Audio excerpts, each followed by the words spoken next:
It experienced a theft of a large load of cocaine that went to one of its main rivals in the region, and they decided to basically bring a little bit of Jalisco to Baja. Drones carrying a payload of what appears to be almost a pipe bomb type device. An attack like this had never been seen in Baja. The opinions of the guests and host are their own and do not represent the opinions of Ironclad, the Border Patrol, or the Department of Homeland Security.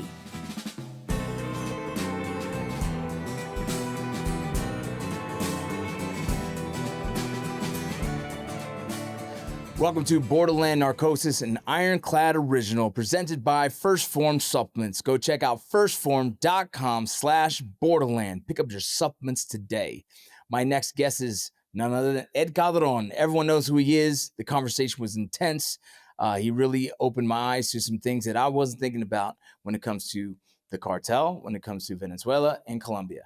Go check it out. Last time you were here, we talked about kind of the cartel's operational reach, like what are they actually capable of doing, and so we got into kind of all of that jazz. But now, I think the climate has changed quite a bit, and what's interesting is that, I guess the full circle, you have, rival cartels going at it, people are dying, you have all these little kind of death camps we're finding, we have boats that are getting blown out of the water, other countries that are having issues, right? So a lot of interesting things that are happening in the kind of space that we kind of dabble in. And, really, we can go any direction you want with this right now. But I think probably one of the more interesting things that we can start with is the most recent drone attacks. What you know about those? I know a lot.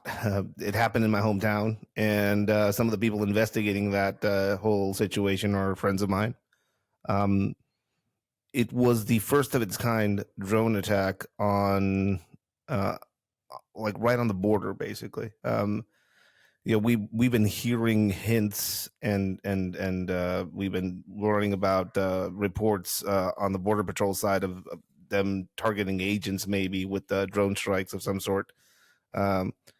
But now we're seeing some of these things kind of pop up in really close to the border, not only close to the border, but also in a very dense population center where mostly Americans live, who are living in Tijuana, who can't afford to live in San Diego, so live in Tijuana, which was an interesting attack. It was motivated, number one.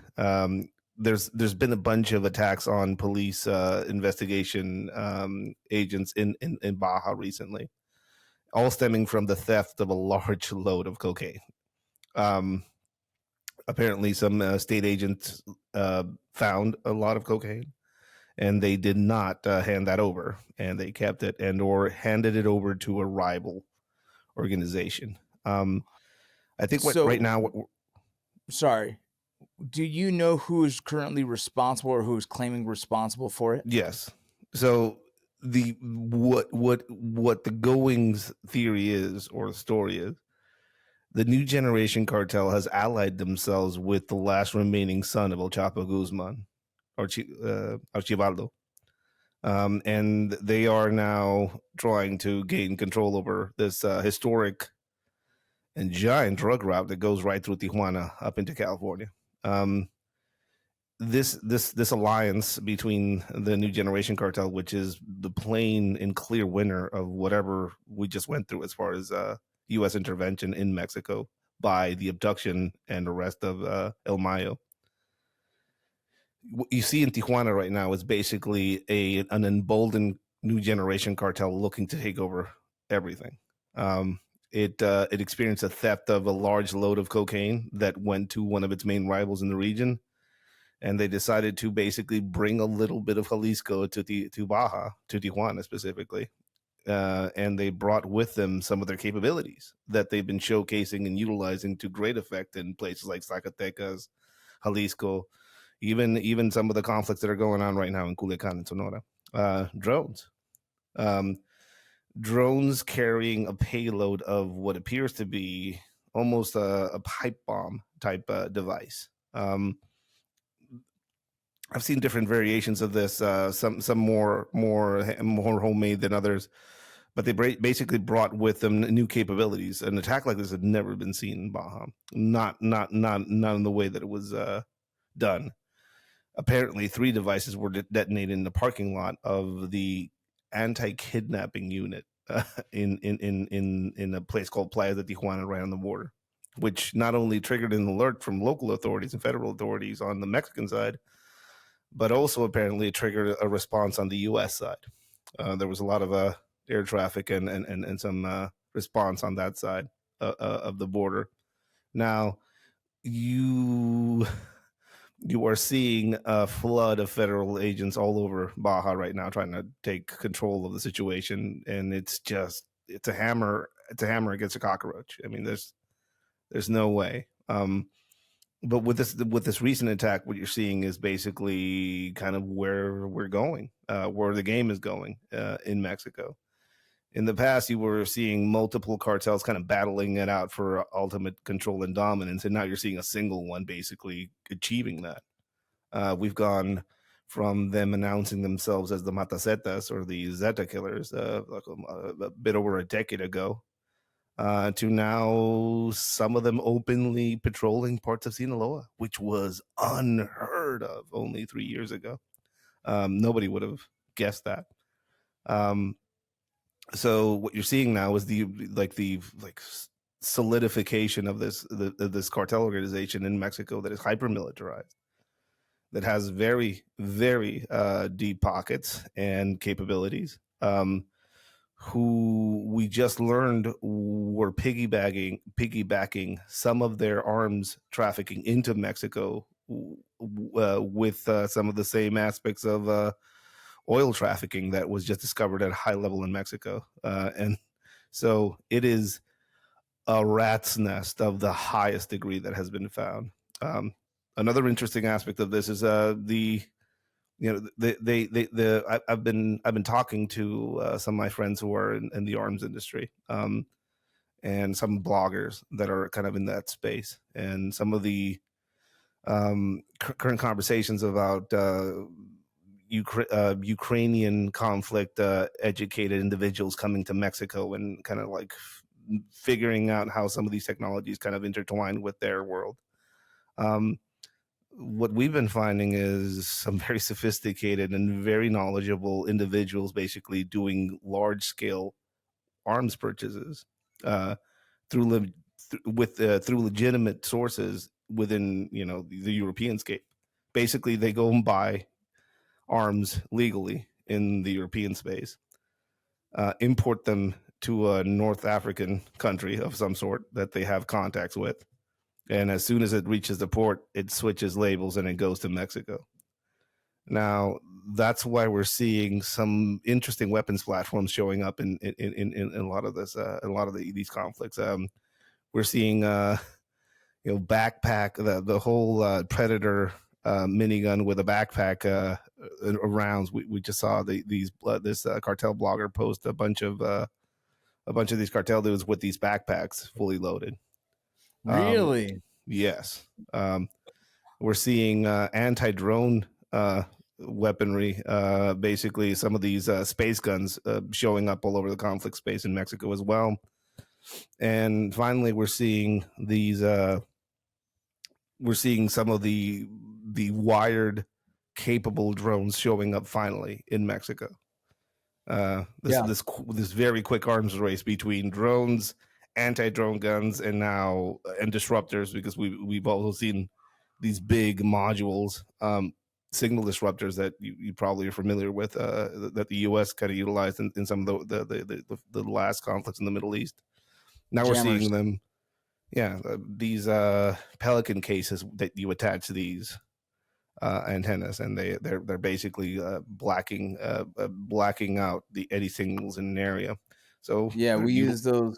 We use those so that you didn't get blown up by remote devices. That is now common cartel modus operandi in some parts of Mexico, and that's why they're moving to wired drones. Yeah, exactly. So the same thing overseas. Once we moved to the jammers, then they went down to pressure plates, and so so it's always some kind of system. They just transition to the next thing. What I want to mention also is that the Border Patrol, they have significant kind of counter drone techniques recently. They've had to really get more sophisticated with that because of so much drone activity they were tracking just thousands of drones were being active. Now, not for bomb purposes, right? More for recon, more for different just kind of surveillance, whatever that was, but thousands of drones across the borders, thousands of them. So they started implementing some drone counter kind of I guess tactics. But now that you're seeing them carrying, explosives similar to what you see in Ukraine, Yes. I see there's a concern, but like my big question to someone who has to you with this experience is like, I personally don't see how it would be smart for them to ever attack us. And also just kind of the nature of what the cartel kind of, I guess they're kind of their I would say TTPs or kind of their standard operating procedures usually is not to injure or hurt anyone in America. Has that changed, do you think? Or is there a moment where they would?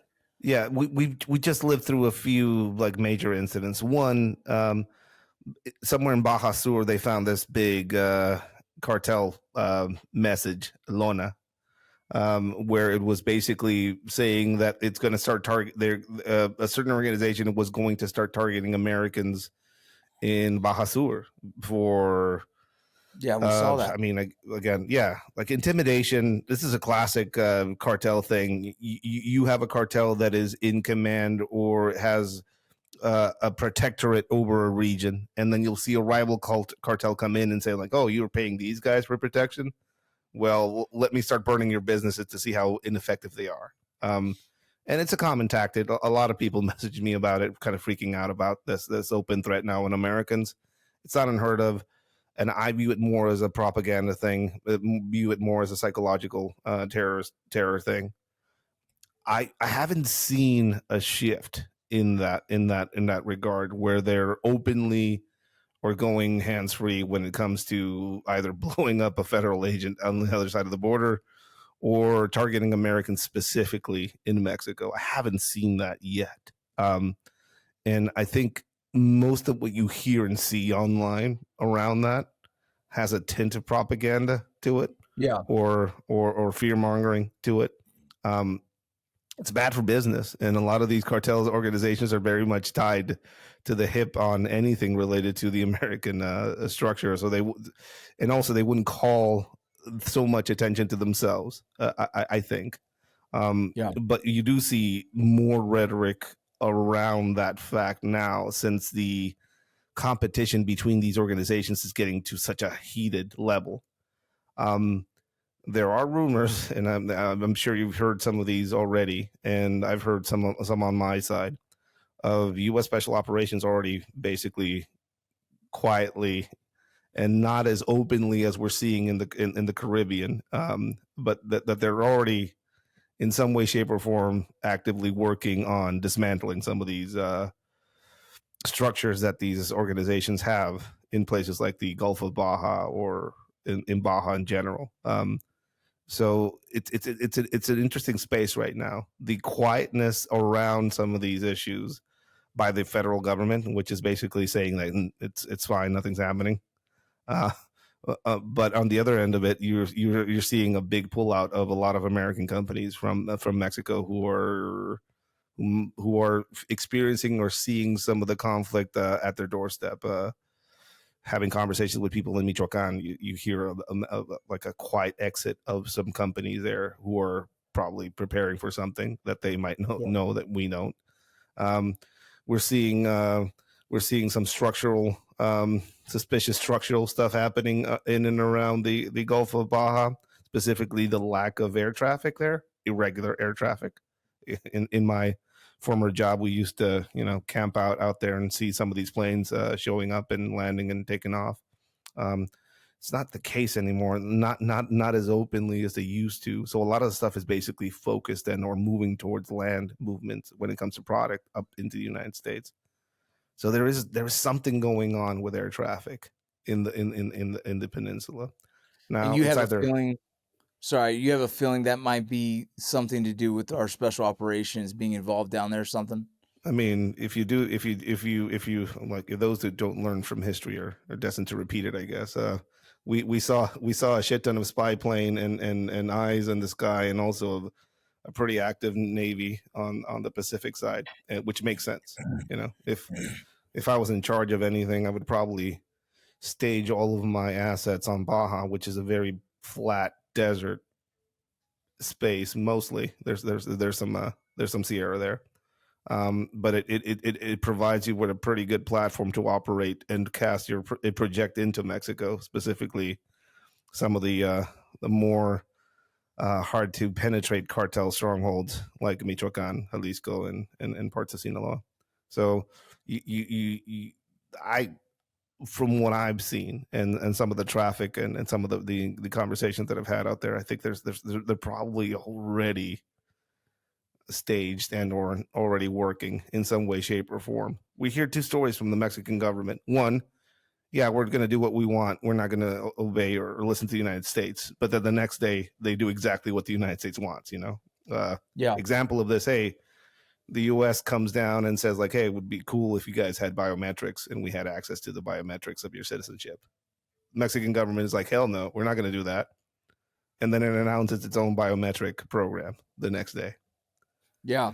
I had a question like that, but exactly that is to our face is is Mexico, the state of Mexico kind of making a stance like, no, we're not doing what America says, but behind closed doors, they're quietly just like, okay, whatever we need to do to get this going. Yes. And that's what it kind of feels like. That's what it seems like. And also it denotes an interesting thing that's happening at a high level, specifically in the federal Morena party that basically runs everything in Mexico right now. They don't have any competition. But you're starting to see a split in that party between people who are very traditionalist when it comes to that party, and people that are basically open Maduro and open Venezuela, who are all about that life, and people who are kind of sensing what's coming and are you can see a split in that party. And I think we're probably going to see within the next year or so, we're going to see a clear contender for the next president of Mexico, and that's going to tell you a little bit about who is working with who in that. If you're looking for a recovery shake that actually does its job, check out Formula One from First Form. It's a rapid digesting whey protein isolate made for post-workout recovery. That means that it gets into your system fast to help the muscles repair and cut down soreness. It mixes ultra smooth, it's easy on your stomach, and it tastes legit. All the flavors are good, but for me, Cinnamon Toast Crunch is hands down the best one. Plus, it's NSF certified for sport and Informed Choice certified, so you know it's clean. First Form is giving free shipping on orders over $100, and if you don't love it, they'll give you your full refund.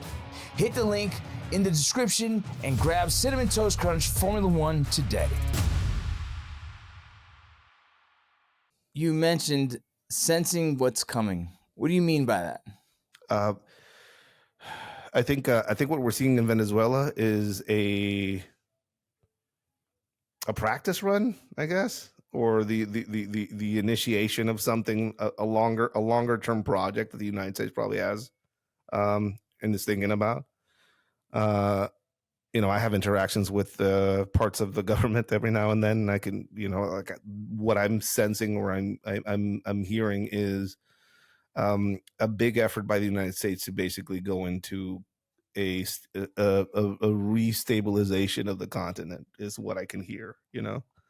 I hear Colombia now being decertified, and if we want to talk about actual threats, national security threats to the United States related to substances, Colombia dwarfs Venezuela as far as the amount of substances that come through it into the United States. So that's a pretty interesting space, and a space that I think it's probably going to get more lively as we go.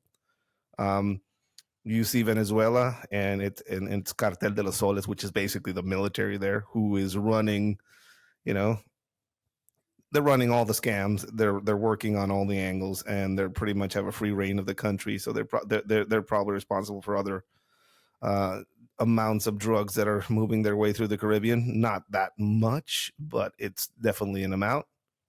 And then we go to Mexico, and I think if you look at the staging that you are seeing for a possible a possible military action against Venezuela. You're seeing, I don't know, you're seeing a lot of experimentation. I think blowing up a drug boat in the middle of the ocean and no trial, nothing, and they were just like waiting and seeing what the reaction is, and the international reaction was like, I guess this is the new normal. And How did you feel about it? It's hard for me to say if these people on that boat deserve to get blown up or not.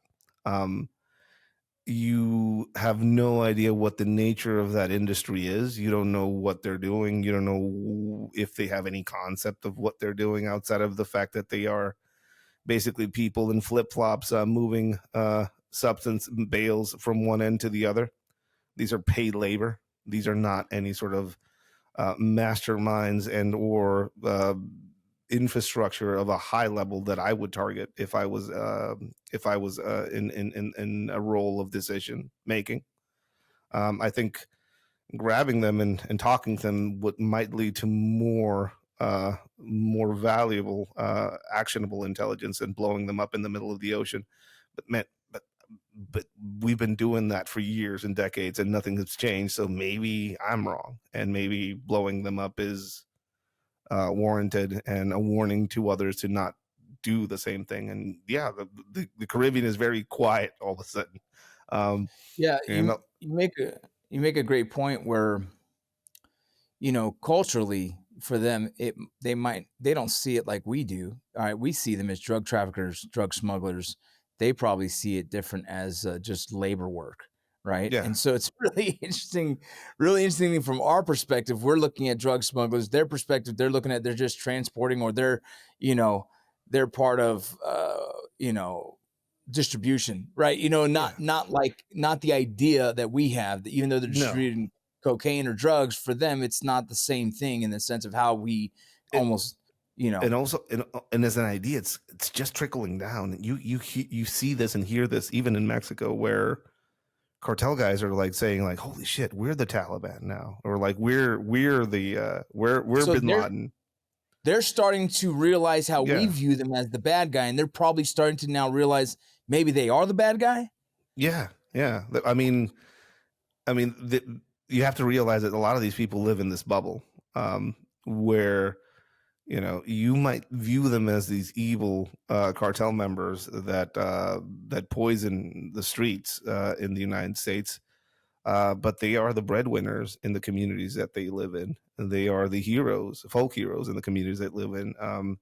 They are the sons and fathers of the communities that they live in, and they're celebrated in some places. We just saw a massive hurricane hit the eastern side of Mexico, and on one end you saw a very incompetent federal government trying to figure out how to help people there, and on the other end you saw the New Generation Cartel distribute emergency rations to everybody. So I keep going down the same route when I look at the way things are progressing and evolving. I think the U.S. and the people in the U.S. have this image of Sicario 2, where they're going to send a Black Hawk helicopter to eliminate a cartel member somewhere in Mexico.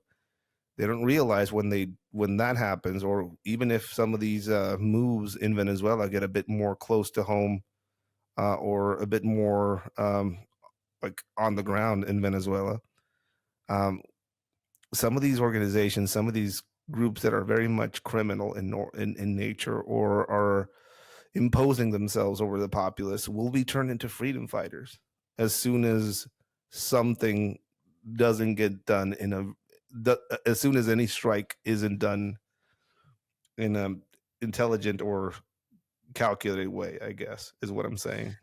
Yeah. I mean, we had Kat on the show the other day, and she was talking about like, what if those are innocent people? And it's an interesting thing in the military sense. I just have enough trust in them that I don't believe that they didn't do those attacks without proper intel.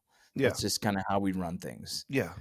And But like I'm not privy to that type of experience. My job was way different, but you have a identified enemy, combatant individual that is jumping on a boat with a bunch of loads of something, and they're driving straight into the ocean to deliver it somewhere. Now, you're blowing it up in the middle of the ocean with everybody on board. It's achieving basically eliminating that substance and its ability to kill people in the United States. That's the weapon that is identified on them, and that's what identifies them as combatants. Is that kind of the...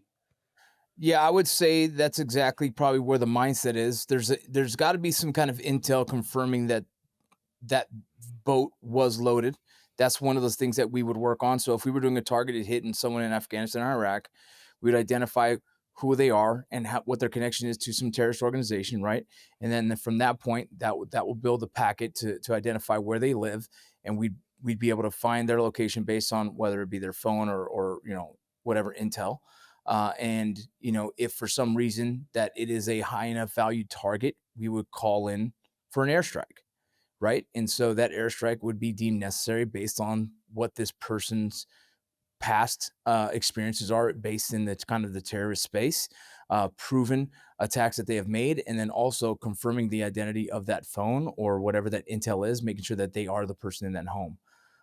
That doesn't go into account that, yes, there might be other associates in that surrounding area that will be going down with that ship, if you will.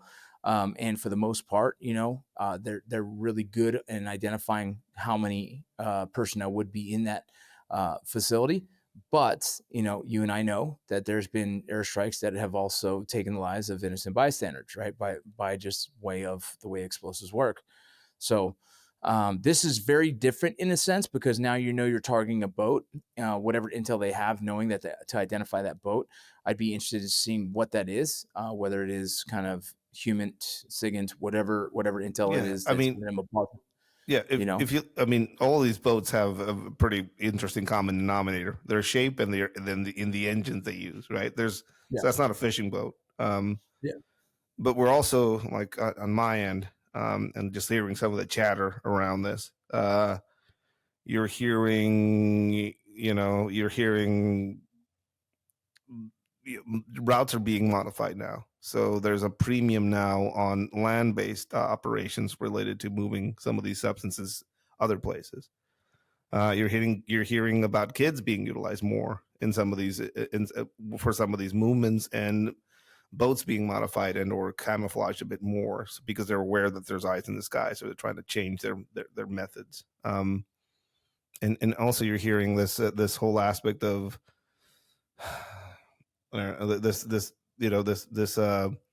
this open question that you hear constantly among the savvy criminals.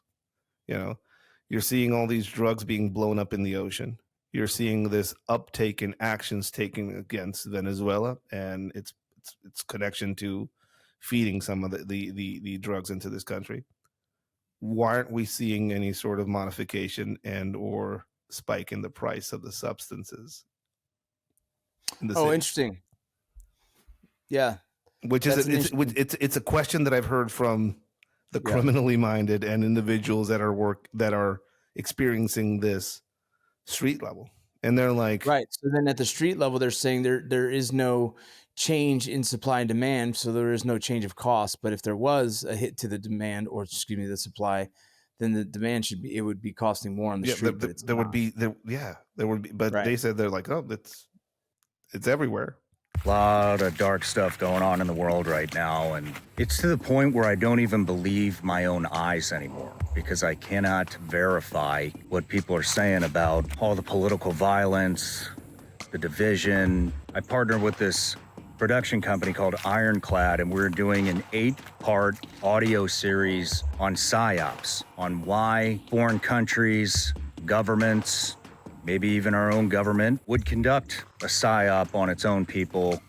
And I just think that this series is going to be extremely important because it's going to open the eyes of people on why these things happen. You can head over to psyopshow.com, order it today. I think you're going to get a lot out of this. Who's pulling the strings? Who's pulling them?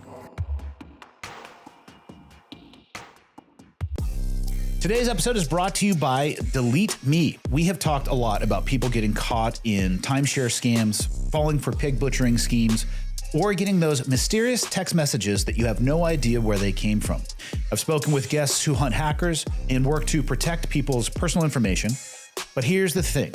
Your data, your personal data, your name, your address, your phone number, even your relatives' names can be bought and sold online by data brokers, putting you at risk for identity theft, scams, and harassment. Now, that is why we have partnered with DeleteMe. Like the experts we've had on the show who actively stop hackers and scammers, DeleteMe works behind the scenes to remove your personal information from hundreds of people search and data broker sites. They do it continuously, securely, and without outsourcing. Plus, real privacy advisors are available for custom requests, so you're never on your own. DeleteMe has been the leading service for removing personally identifiable information for over 15 years. They verify your data is actually on these sites before requesting removal, reducing unnecessary exposure. Wirecutter named them the #1 service of its kind, and judges, journalists, creators, and podcasters all trust DeleteMe to protect their privacy. Nowadays, this isn't just a nice to have. I feel like it's an essential. And DeleteMe makes it super easy. Just create your account, enter in your basic information on the dashboard, and they're going to do the rest. Within about a week, the first report arrives showing exactly what has been removed. Take control of your digital privacy today at joindeleteme.com/ironclad and use the coupon code Ironclad, all one word, all uppercase. You can also scan the QR code to get started. It's one of the few services actively keeping your personal information out of the wrong hands. My thought to the whole thing is the way to make America look really bad is somehow proving that there was innocent bystanders on those boats, by way of also setting it up so we make a mistake and then we look like the bad guy by making a mistake by blowing up a boat that has innocent bystanders, right? Intentionally. Yeah. Like they set that up intentionally just to make us look bad, which would then kind of it would flip a lot of people into like, hey, what are we doing? We should stop, right? The people that are kind of on the fence would immediately change their position on this. People have to realize that there are intelligence operations going on in that region against the United States, and they have been going on since you tried to invade Cuba. You know, Cuban intelligence is all over that region, and I'm not saying that they're directly involved with the defense of Venezuela, although conversations have been had, and that's they're pretty involved in that space. You also see a lot of Russian technology, and you also see a lot of. I think what gets to me the most when I see is this massive mobilization of the citizenry. You know, you have a giant amount of weaponry now in the hands of these militias that are not directly tied into whatever structure there is or is remaining in Venezuela. Venezuela isn't a flat space.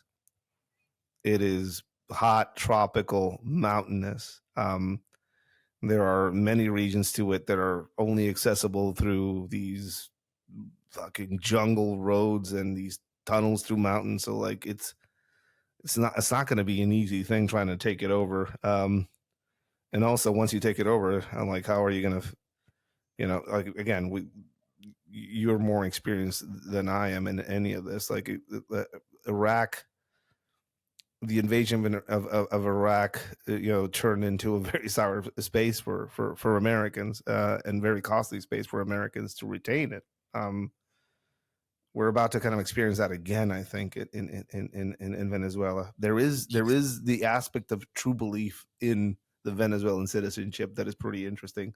So you believe they would be fighting similar to what the Taliban did and Al Qaeda did to try and protect their land, or try and I don't know if they're that. I don't know if that they're that skilled, but there's definitely militias in Venezuela that are, the government is like, yeah, you run your own thing. If something happens, we're detached from you, and there's deniability. So there's a lot of that. Um, there are these weapons platforms and technologies that they have that are capable of doing damage, and I think the United States is very much aware of the fact that the U.S. doesn't have a stomach for that massive amounts of casualties and shit like Let that. me tell you something. I'll tell you something that probably most people didn't know. But when they were planning on jumping into Iraq to secure an airfield, because that's one of the TTPs we do, right? We will take over the airfield. Once we've done that, then that allows for more planes to come in and kind of unload. When we were planning to do this in Iraq, they were 100% okay with, I believe it was 40% casualties in the jump. Okay. We didn't do it because it didn't make sense, right? Because at the time, Yeah. the Iraqi military did have, weapons that were faced towards the sky. They were all kind of prepared for that to happen. So they ended up just kind of rolling in, and I think it was Third ID kind of rolled in and was able to do it themselves. But there was a moment where like our country was like, yeah, it's okay. We can take that much casualty and keep moving, right? And you're like, Yeah. Wait, what? Yeah, So yeah. it really comes down to, what is the value of this? Like, how important do we want Venezuela if we were going to do that? That's where it becomes very curious to me. I think if it was me, I would utilize these, pressure and time and blockades. And I think you're probably going to see the same effect that you saw in Syria, where the president basically flew to Russia. That's what I'm expecting. Yeah. I'm expecting a Maduro regime doing a press conference somewhere in Russia, and hopefully that's where we're going. Do you think that there's a chance we could be going into Venezuela? Really? Yeah, I do think that. I think there's a. I don't know. Like if you look at the way things are going on internationally, Trump is pulling back the whole Tomahawk sale to the Ukrainians, and I think both conflicts have a relationship to each other because Venezuela is a pressure point for Russia and for China in a lot of ways. So I think there's a conversation going on between both of these conflict zones. There's a lot of assets set on that ocean that might not mean nothing as far as actually projecting into Venezuela. But there is a lot of interest in that region, and I think people look at the neighbor, French Guyana, and some of the proven oil reserves it has that aren't as dirty as the ones that Venezuela has. And Venezuela's push into that region in the past few years probably has something to do with the fact that the U.S. now put assets in that ocean next to it. The drug aspect of it is probably being utilized as the broad tool against Venezuela. But I think whatever's going on, I think it feels like it's accelerating as we go. The amount of assets on that on the Caribbean side, the amount of rhetoric and preparation that the Venezuelans are showcasing and displaying. I'm on a bunch of Venezuelan blogs and signal groups and stuff like that, so I get to see some of the missile placements on the seaside that they're showcasing, some of the drilling that they're doing with the local populace. I think they're seeing something that is coming.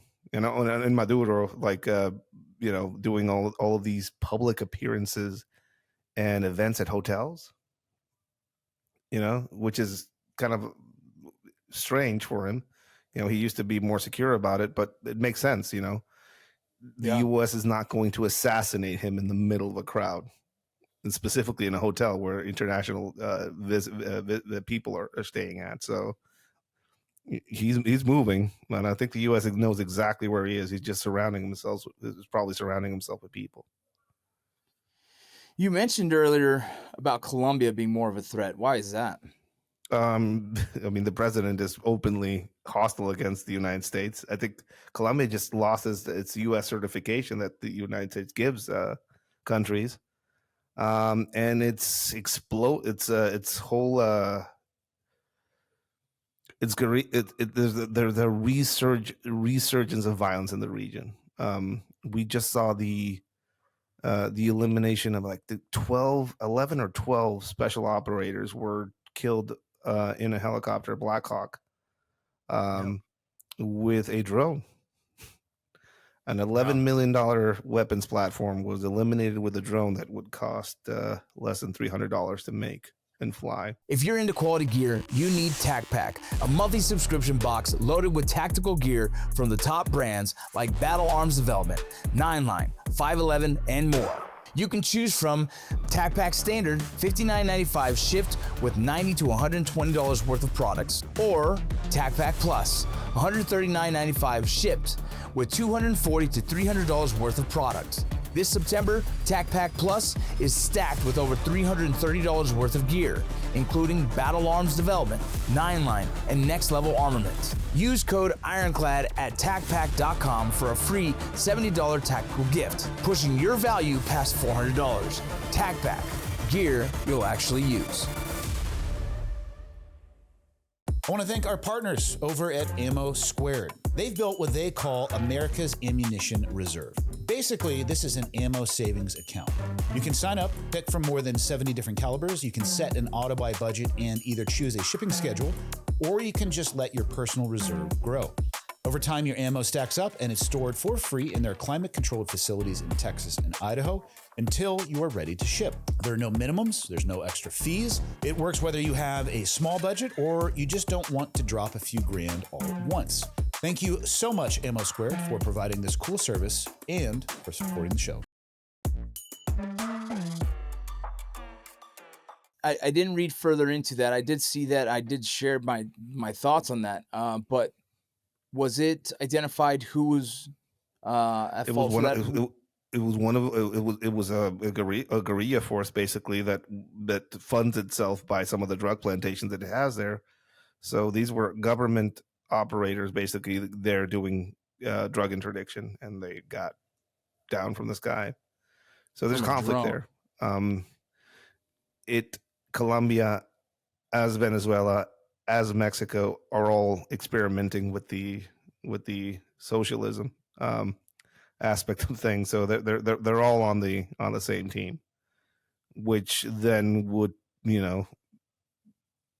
if you're the United States, you're seeing a pattern there. So that's why I'm saying that I'm projecting that these openly hostile countries towards the United States are probably going to be on a list of some sort. And again, if you're utilizing the cartel designation as a reference, and substances being put into the United States as a clear and present danger to the security of the United States, you see Colombia, Venezuela, and Mexico pop up in the forefront of places that you would probably utilize that sword directly towards.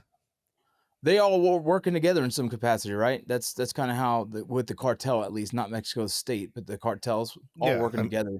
Yeah, the cartels have a direct tie to everything that happens in Colombia, and Colombia has its exploding cartel organizations and presence. I think everything is moving towards land-based operations as far as moving substance into the United States. And realistically, if we look at this directly, the issue and the war against fentanyl, as it's being kind of like talked about, a lot of these substances are not coming from Canada or through the mail in various ways, shapes, and forms. That's why we're not seeing a direct effect on some of these direct action operations against some of these drug boats going on.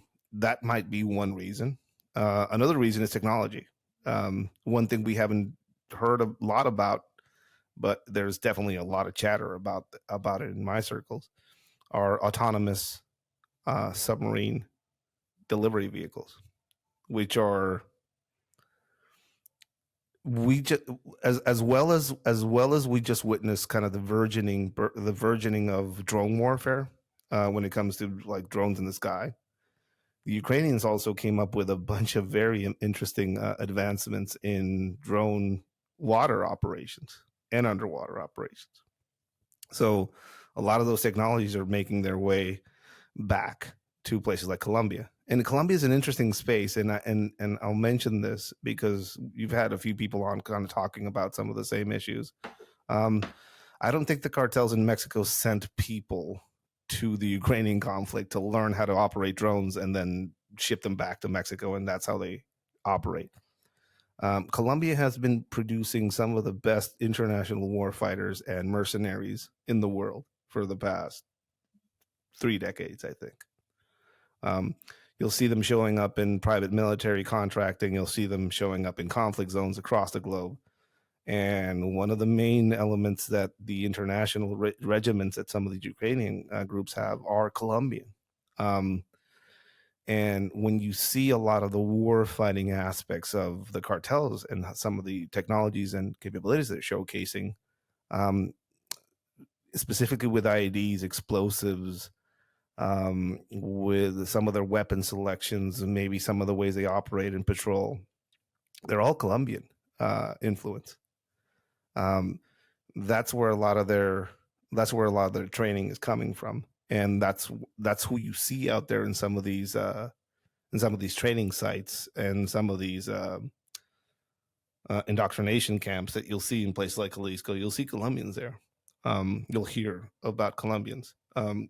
Yes, there are rumors and stories about American special operators out there doing the work, but a lot of the people that you see actually long-lived who are working with some of these organizations and advancing their capabilities. And I mentioned the New Generation Cartel specifically because there is no other cartel that is at the forefront of technologies like these guys. These guys have, I think they're part of the investigations that were uncovered around the weapons trafficking that has been going on between Europe, North Africa, and Mexico. There were a few lists of procurement items that they wanted, and it is, I mean, if you have a trained eye, you can see what they're looking for.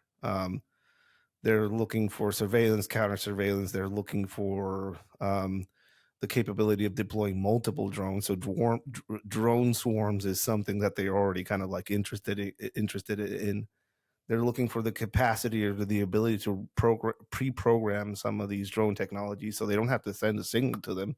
They'll just give them a point or a point in space where they can just hone in and go. They're also looking to defend themselves against drones, so they're looking for homing device drones that will basically fly towards an incoming drone and make it explode.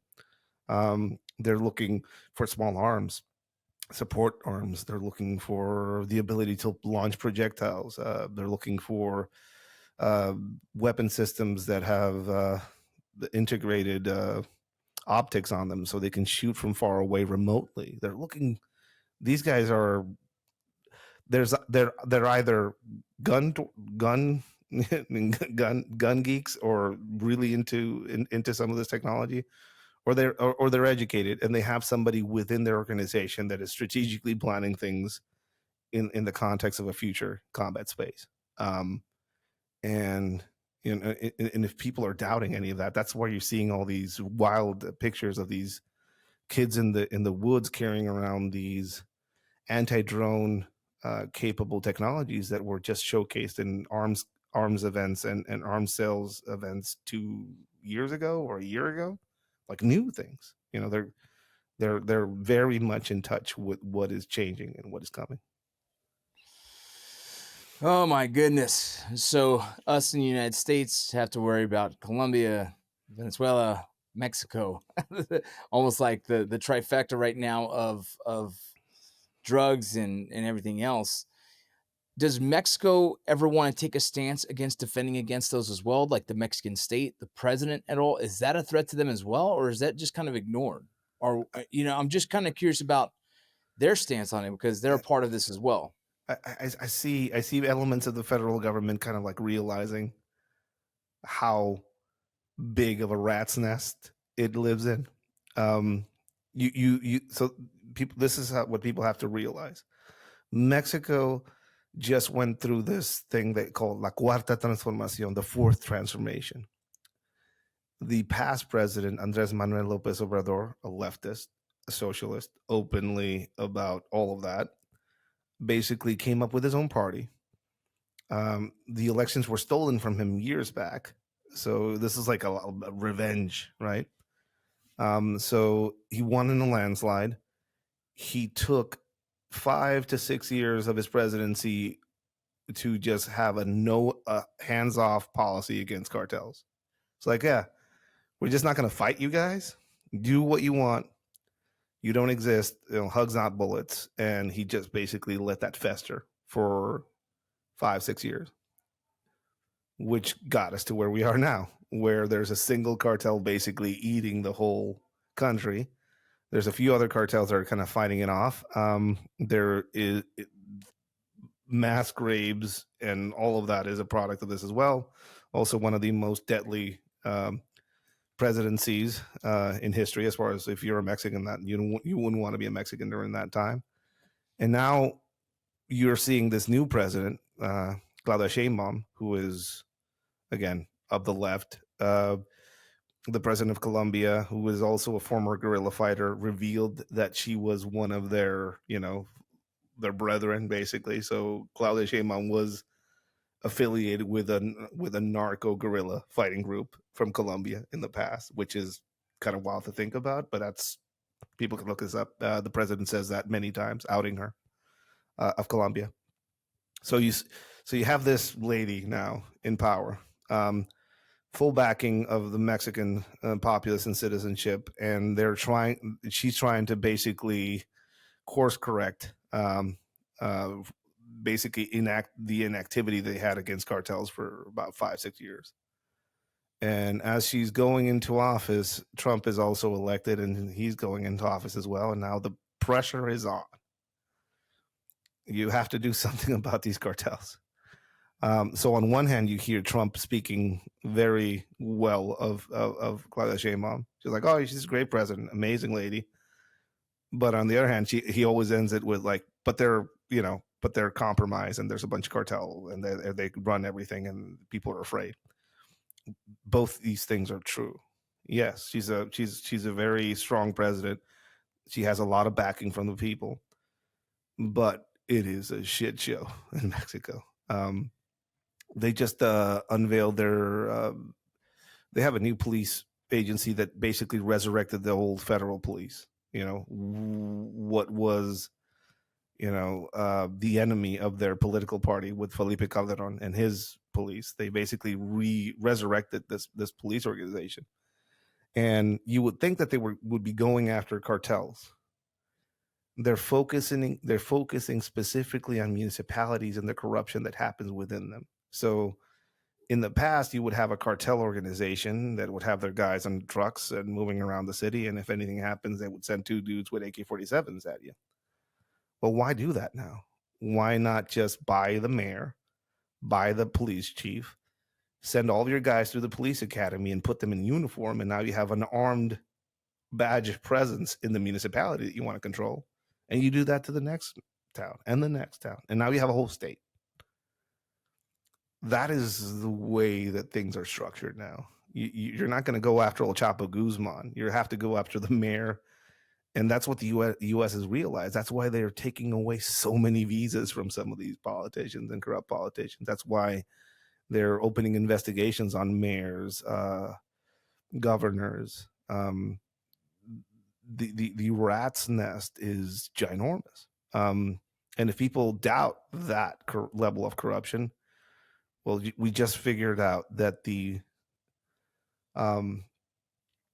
most trustworthy organization when it came to counter cartel actions in Mexico, which was the Mexican Marines in the past, that was the U.S. utilized them for counter cartel stuff. Well, it turns out that their highest leadership was involved in one of the biggest, if not the biggest, fuel and oil smuggling operations in Mexican history. And after that was found out, somebody involved in it died at a gun range in an accident, and that was a very mysterious accident. Somebody took their life. A few people were arrested, including some very high-ranking officials of the Mexican Marines. And now, who do you turn to? And in a lot of ways, the Mexican Army and the Mexican Marines, and just basically the military in Mexico, are very much at the center of power. And it's just been revealed how deeply their hands are in the pie, right? So you have to kind of kind of figure on the part of the United States looking at their partner in Mexico. And where is the love and where is the trust? I don't like. I don't see who you would bank on there. I mean, there's one figure in the whole political structure in Mexico that gives me a hint of a hope, and that's a current head of police operations in Mexico, Harfuch. Harfuch is an interesting character. Everyone talks about him in a more positive light. You know why I speak about him in this way? Because Harfuch actually went through the Federal Police Academy with a bunch of my friends, and I have friends that know him and have seen him work. And he comes from money, he comes from power, but he is a field guy, and he's a boots on the ground guy. He's driven. There's been some shady shit around him, but like in that job in Mexico, there's always some shady shit around you. But he seems to be the only one in the whole federal government that's actually doing their job and that's actually putting up a fight. And I'm trying to get him on the podcast. I mean, that'd be, I don't know. That's maybe like I could figure I have that someone out. connected to him, so we're trying to say like, hey, we'll figure it out. I'd love to have him on because I hear nothing but positives about him all the time. I mean, he's the only one that I see that is actually trying. And I judge this purely from the people that he's been producing. He's a very much a man that produces people. He's a mentor figure and stuff like that. So I see some of the newer guys that are kind of taking up arms and going that route and seeing some of the professionalism displayed by them and also how they're being kept clean. But again, it's a temporary thing. Politics change and some of these people can turn. I mean, I'm pretty aware of that. But out of all the people in there, I think he's the only one that I can see as actually putting up a fight that I could, if I had to bet on anybody, if I was the United States and I had to bet on anybody, probably be him. Well, let me ask, from everything that you know, everything you've seen, man, you've been in this business for quite some time now. Right now, the way it stands with America, the way it is with Mexico, with Colombia, with everything going on, Venezuela, are we winning or losing? Are we winning or losing this drug war, this battle that we've been fighting for so long? I think that's a great question. I think if you're mentally envisioning winning against the Sinaloa cartel or what was a Sinaloa cartel or any cartels in Mexico, like a single giant cartel in Mexico, and you're envisioning this group of people living in the hills and this leader living in a cave somewhere, and then you just eliminate them and that's it, I think you're losing, because that's not how the cartels are right now. The cartels are going to be, and they almost arrested El Mencho, the head of the New Generation Cartel, a month ago, I think, or a bit more than that. And he was surrounded by federal agents. That's who tipped off the El Mencho that they were being pursued. So whatever visions Americans have of this isolated organization of armed people that are going to be eliminated and then everything's going to be fine, they're wrong about it. Whole police precincts are compromised. Military units are compromised. Members of high-level government are compromised and or complicit in some of these activities. Foreign agents and foreign entities are utilizing some of these same cartel entities as proxies to put forth whatever policies or efforts they have, a lot of them against U.S. interest in Mexico. Everybody internationally realizes that Mexico is poised to be the next production base of the world. And the U.S. probably figures this out too as well. They're just trying to figure out a way to stabilize it so they can plug it in directly, is what I gather from some of the things that are happening. Think about this. If you're a U.S.-based company and you want to move production to Mexico, you will have to contend with paid extortion. You would have to blackmail cartels trying to tax you which is a very common thing. You know, I do consulting, I do security consulting a lot when it comes to Latin America, and it's the same story. Hey, I just invested all this money in this plant somewhere in Mexico, and I just got a knock on the door, and they're asking for protection money. Okay, can you talk to the authorities? Oh, the guys that were asking for protection money are wearing uniforms, and they are the authorities. So how are you going to deal with that?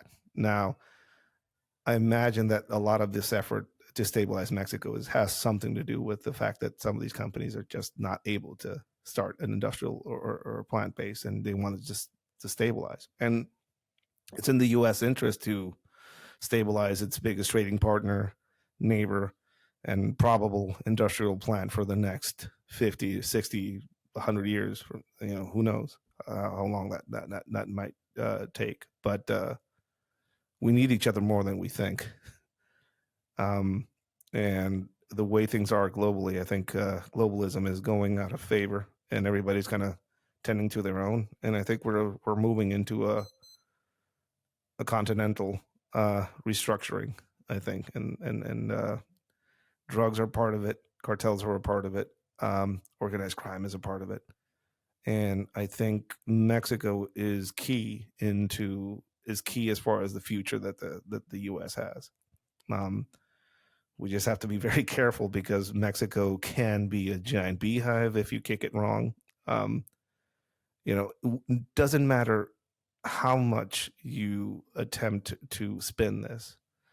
If you move in a very, you know, in a very imprecise manner in Mexico, and you strike somewhere where you shouldn't, you get filmed on a cell phone, get televised, and you turn a cartel organization into a freedom fighting organization.